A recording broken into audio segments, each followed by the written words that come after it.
It's Wednesday. We're chatting with head coach of the Abbotsford Heat, Troy Ward. Thanks for doing this. Congrats, off to a great start, 3-1. Where's your team at right now?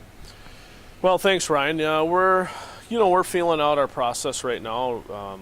We're confident in where we're at. We're also a little optimistic as to where we might be going, how fast we're going to get there. Meaning, our level of play and the consistency that we play at is where we want to get to a little quicker than where we've been. But we're comfortable with where we're at. We're excited about what we're doing, and I think we're enjoying the process as we go through it. I thought it was interesting following the loss on Sunday. A lot of people would have taken a lot of pride in losing but outchancing, but you and your captain went out of your way to say we could be better. Yeah, we're about inside there on a daily basis. We're about the process, and there's different things that we measure ourselves on as far as being successful in there every day this year. And one of those areas is obviously fundamentally playing hard and playing smart. And we felt that we were pretty good fundamentally on Sunday.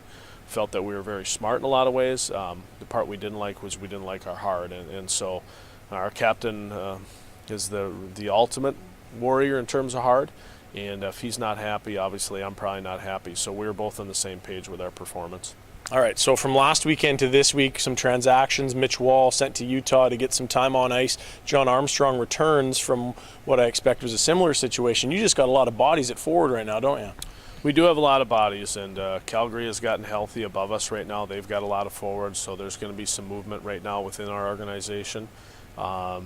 We're rewarding Armstrong for the efforts that he's had down in Utah in the 2 games that he played down there, not only from a points perspective, but just from a work ethic and team perspective.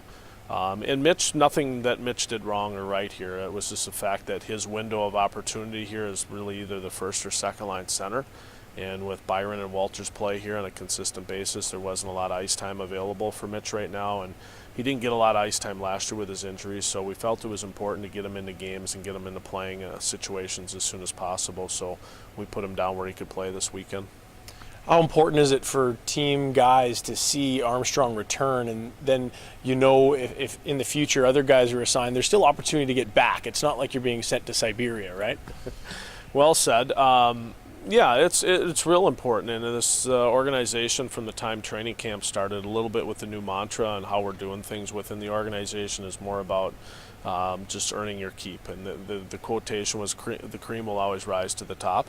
And at some particular time, everybody will get a chance, but it's a merit-based company right now, and we're rewarding the guys both from the Calgary standpoint or the Abbotsford Heat standpoint, or from the Utah Grizzlies standpoint, the players that are playing well and playing hard and playing within the structure of the organization. So I think it's a good situation for everybody, and it's healthy because it keeps you on your toes, so to speak, and it also lets you know if things didn't work out for a little bit, a guy like Army came back. It gets busy all of a sudden. You play 2 games this weekend. Monday you hit the road. At that point you play 4 games on the road before returning. The day you get back is the day before you start a homestand, and then you got 2 weeks in Texas. That nice beginning of the season is coming to an end. It gets pretty rushed here, doesn't it? It does become very rushed, and those are good points. I mean, obviously we've got to take care of our home area here this weekend before we leave, but you can't help but think about the future here because of I think the place we're at. So travel for us is different than if you played in Chicago and Milwaukee. We got to get on a bus and go 2 hours. We got to get on a couple of airline flights and go about 5 hours or something. So it's a little bit different as you play here and you play for the Heat, looking at your travel, what's coming ahead. But it's important for this group, and I like our maturity. We're kind of just taking it day by day. And we have a lot coming up, as you just mentioned, but yet right now the focus is just to do the best we can against Milwaukee. Thanks for your time. Wednesdays with Ward. We'll hopefully do it in 2 weeks on a very short day between travel and setting up for the next homestand after Milwaukee. My name's Ryan Pinder. For more on the Heat, head to the Heat Hub and also on YouTube, Heat TV.